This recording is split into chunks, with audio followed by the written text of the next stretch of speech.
sea, cada parte, que son los llamados adversarios, cada parte en Estados Unidos, si entendí, es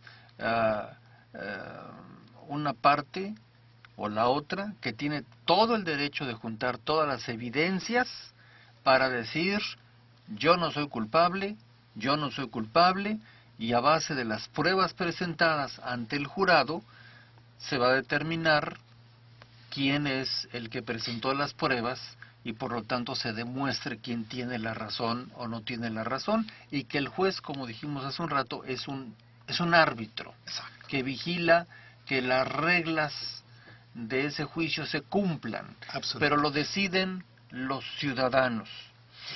En el caso mexicano lo decide, hablemos de casos normales, ¿verdad? Sí, porque luego a veces como que se confunden las carreteras de la política con el Poder Judicial. Pero en el caso de México, ¿qué certeza? Porque se ha hablado en los últimos años, y usted lo sabe mejor que yo, licenciado Anaya Tena, se ha empezado a hablar de por qué México no se va por este camino, el de los famosos juicios y con jurados, y etcétera, etcétera. Y mi impresión es que como que lo han venido frenando, dejando que se enfríe. ¿Qué es a lo que se le tiene temor? Pues yo creo que implicaría un cambio sistemático rotundo. Lo que se ha estado proponiendo en México son los famosos juicios orales. Sí, que es como los de Estados Unidos. En Estados Unidos tienen una combinación de oral y escrito. Finalmente, la decisión o el llevar un caso frente a un jurado no implica que las partes no tengan que presentar escritos y que tengan que llevar una cierta mecánica presentando escritos. En el caso de México, lo que están tratando de hacer es, en ciertos casos de cierta cuantía, hacer juicios orales que permitan no cargar a los juzgados de más expedientes día con día, hora tras hora, sino que ciertos juicios pequeños, un incidente entre vecinos, se resuelva con un juez que los escuche argumentarse y darles salida. Yo creo que son dos cosas diferentes. El tema de la resolución como tal de un jurado que le da elementos a un juez para que resuelva, yo creo que eso en México estamos lejos de que incluso se proponga. Yo creo que en México el tema de los juicios orales va un poco a la economía procesal, que en todos lados se busca, de hacer los juicios un poquito más rápidos, más contundentes, más cortos en el periodo de tiempo y que no le generen tanto trabajo administrativo a los juzgados. Y también a la víctima de un caso determinado. Claro. Ahora, ¿dónde licenciado Anaya Tena, para rematar este punto, si me imagino que históricamente, desde que se fundó el Estado mexicano, hemos seguido esta tradición que usted ya nos ha narrado, y ante la evidencia que todos conocemos, los que estamos aquí y los que están escuchándonos y viéndonos allá me refiero allá afuera, desde la puerta en adelante, si claramente vemos, y no lo digo yo, que el sistema mexicano y de otros países hispanohablantes se presta a que los juicios sean tardados. Acá es muy común que son a veces de años. Hay no sé cuántas formas de detener al que ganó a través de infinidad de recursos que se pueden lanzar hacia el juzgado, al juez, y al final de cuentas todo mundo acaba gastando más, porque el Poder Judicial gasta más, porque tiene a un señor ahí leyendo columnas de papeles, más su personal, los abogados que cuestan, más aparte la angustia que se vive por parte de los acusados o no acusados, y las consecuencias que pueden tener sobre negocios o sobre un homicidio, etcétera. La resistencia, ya se la pregunté, pero déjeme insistirle por último. ¿Quién es el que tiene que decir, señores, este sistema lo usamos tantos siglos, o lo que haya sido, pero en los tiempos de hoy México y muchos países hispanoamericanos tienen que entrar a un modelo rápido, práctico, claro, donde no hay intermediarios que se presten a lo que todos sabemos, y no he usado la palabra, pero es conocida, que es la corrupción? ¿Quién es el que tiene la llave? Yo creo que finalmente es en donde se ha estado analizando en nuestras cámaras, ¿no? Pero llevan mucho analizando, ¿no? Parece que están analizando el primer viaje a Plutón. Sí, el tema es poner de acuerdo a todo el mundo dentro de un órgano legislativo. Yo creo que la tendencia es para allá, sin duda. No creo que sea cuestión de negación al cambio. Yo creo que es un procedimiento que lleva mucho estudio el poderlo cambiar de un sistema a otro. Y yo entiendo que no eso están. Yo creo que el poder traslapar un sistema de muchísimo tiempo para desahogar procedimientos judiciales a uno, si no completamente nuevo, relativamente o significativamente diferente, va a tomar tiempo, sin duda, el poderlo llevar a cambio. No creo que hayan dejado la opción de tenerlos. No sé con qué tanta celeridad se esté moviendo, sí. Pero yo creo que la tendencia va para allá.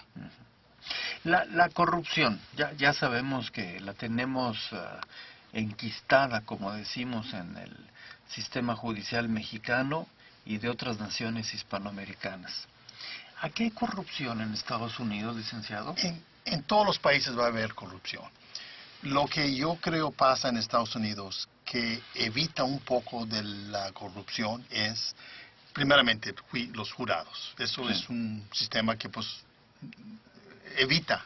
Y pues tengo que romper primero a 30 y luego salen 12 y etcétera, etcétera. Y todo eso vino también, repito, cuando vino las primeras personas que entraron al país, que vinieron de Inglaterra, vamos a suponer, pero de otros países también.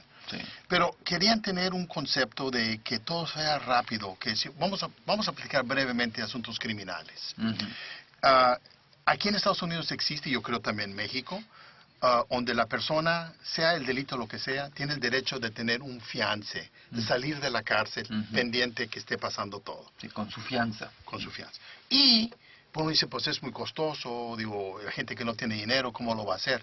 Hay programas, hay sistemas donde el juez puede dejar, investigan a la persona. Si la persona tiene un récord que no ha habido muchos problemas con la ley, le puede firmar, autoriza que la misma persona puede firmar y obligarse a regresar a la corte.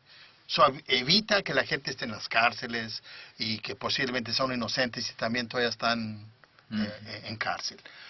Evita que haya... O sea, aquí le creen a la persona. Le creen a la persona. O sea, de entrada el principio cultural, ¿verdad?, es si a usted todavía no le terminamos su juicio, si usted me firma este documento, yo le creo.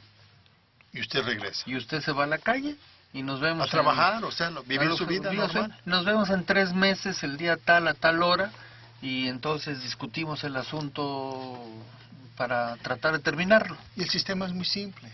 La persona, todo lo que sea, tiene que seguir llamando una vez por semana. Estoy llamando, estoy aquí todavía, voy a presentarme, o etcétera. Si la persona tiene un problema, tiene muchos problemas con la ley, y eso es un acto criminal muy alto, entonces se requiere un fiance económico. Y eso obliga, naturalmente, que la persona se va a presentar, o pierde su dinero, claro, o lo que haya puesto como su fiance.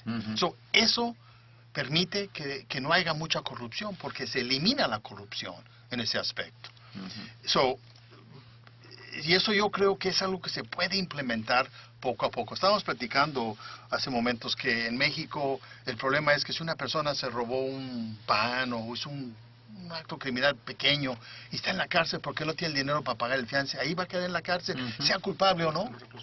So, eso causa que la gente no tiene fe al sistema porque ven que no hay manera que se pueden proteger ellos mismos. En otras palabras, el sistema de Estados Unidos permite que la persona tenga sus derechos protegidos y que los pueda llevar a cabo sin tener que tener el problema de la, vamos a decir, corrupción, porque se evita la corrupción, se elimina la corrupción. Entonces es algo que para mí es muy interesante, que si de esos temas se pueden discutir, y ya está empezando yo creo en México, yo creo que las leyes en México están viendo que trabaja bien en Estados Unidos, ¿por qué no podemos implementar? Y en otros países. En otros países también, en Francia, Italia, Alemania, España, donde todos esos países están implementando, y estamos viendo, como está pasando ahorita en el mundo, que todo el mundo, la gente está pidiendo, queremos nosotros nuestros derechos, queremos vivir como humanos, no queremos vivir imprimidos por el gobierno, que no tenemos los derechos.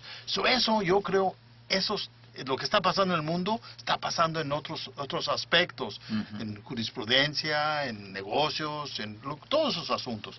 Ojalá que de esto que está pasando ahorita y posiblemente lo que ha pasado en el pasado y lo que vamos a ver, que vamos a esperar, que los derechos humanos son los más importantes de todo, más que el dinero, más que todo.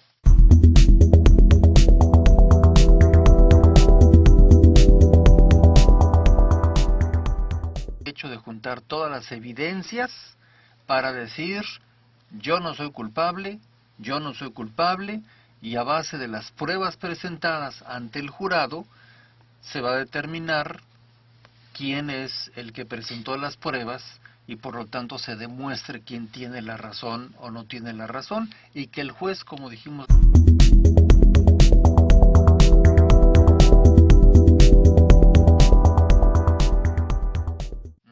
o sea, cada parte, que son los llamados adversarios, cada parte en Estados Unidos, si entendí, es una parte o la otra que tiene todo el derecho. Hace un rato es un árbitro que vigila que las reglas de ese juicio se cumplan, pero lo deciden los ciudadanos.